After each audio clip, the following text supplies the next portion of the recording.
जय Hind friends, welcome to my YouTube channel.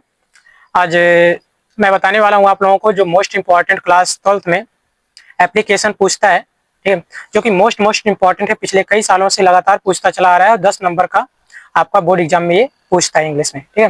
देखिए कैसे क्वेश्चन बनेगा आपका ये क्वेश्चन कि write an application to your principal requesting him to give you a character certificate, ठीक है। यानी अपने प्रधानाचार्य जी को एक सर्टिफिकेट पे बताइए कि आप जैसे क्या होता है कि किसी दूसरे स्कूल में एडमिशन ले रहे हो, तो आप जिस स्कूल पर पिछली क्लास पढ़े थे, पिछली कक्षा में, आपका उसमें व्यवहार कैसा था। तो ये आपके टीचर ही आपको बता सकते हैं ना कि आपका व्यवहार कैसा था स्कूल में। तो इसी के लिए पेपर में कभी कभी पूछता है कि कैरेक्टर सर्टिफिकेट पर क्या करिए, एप्लीकेशन, ठीक है।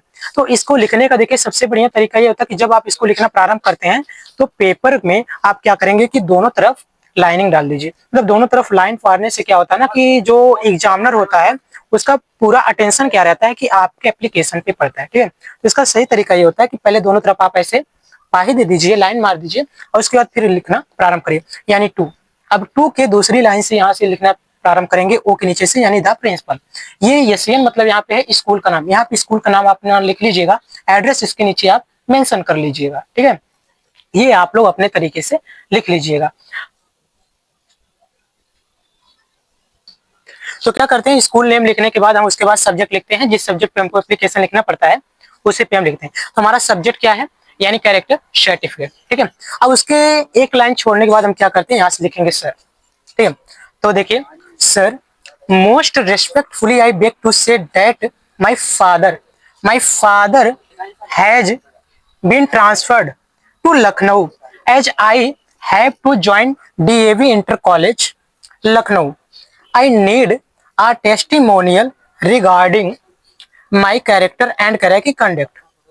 I passed class 10th in the first division, securing 70% marks in the age rated.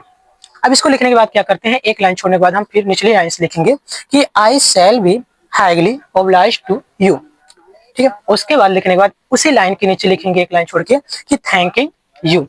उसके एक लाइन छोड़ने के बाद डेट लिखेंगे, जिस डेट पर आप लिखते हैं एप्लीकेशन, जिस दिन लिख रहे हैं उसी दिन का डेट डालते हैं, ठीक है। उसके बाद क्या लिखते हैं, योर्स ओबेडिएंटली।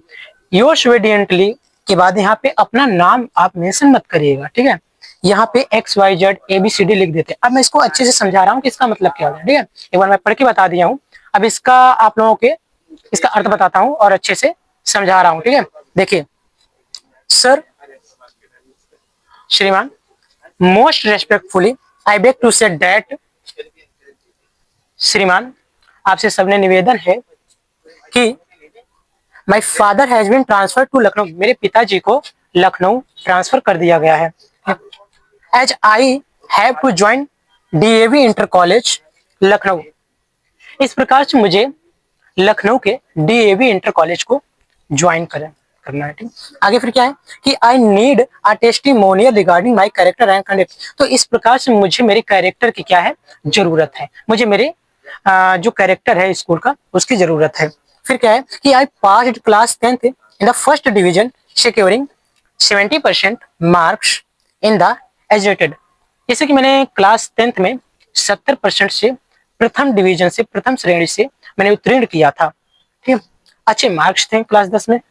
अब नीचे क्या है कि आई शैल बी हैगली ओब्लाइज्ड यू, मैं आपके प्रति कृतज्ञ रहूंगा, थैंकिंग यू, धन्यवाद आपका, डेट योर्स ओबीडिएंटली, आपका आज्ञाकारी XYZ। तो इस प्रकार से हम क्या करते हैं कि इस प्रकार से हम एप्लीकेशन को लिखते हैं और बहुत ही सिंपल और सरल भाषा में हमने आपका क्लास 10 के लिए 10 नंबर का आपका क्या किया, मैंने 10 मार्क्स के लिए हमने इसको तैयार करवा दिया। आप इसको नहीं समझ में आएगा वीडियो तो एक बार फिर से देखिएगा और देखने के बाद इसको आप लिखिएगा, याद करिएगा। निश्चित है कि आपके पेपर में ये पूछ सकता है और ये निश्चित है कि अगर आप ऐसे लिखते हैं तो आपका एक भी नंबर कटने वाला नहीं है, ठीक है। थैंक यू, धन्यवाद, जय हिंद। मिलते हैं नेक्स्ट वीडियो में।